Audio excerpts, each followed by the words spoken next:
ಮುಸ್ಸಂಜೆ ಹೊತ್ತಲ್ಲಿ ಮಂಜಿನ ಮಳೆಲಿ ನನ್ನವಳು ನೆನೆಯೋದನ್ನ ಕಂಡು ನಾನು ಕರಗಿದೆ.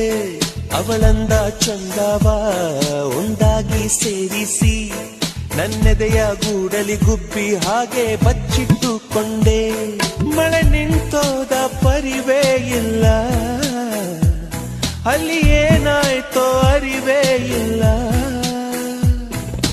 ಎಷ್ಟೋ ಮಾತುಗಳು ಎದೆಯಲ್ಲಿ ಉಕ್ಕಿ ಬಂತು, ಬಾಯಿ ತೆರೆದೆ ತುಟಿ ಮೇಲೆ ತೂಟಿ ಒತ್ತಿ ಹಾರಿ ಹೋದರು.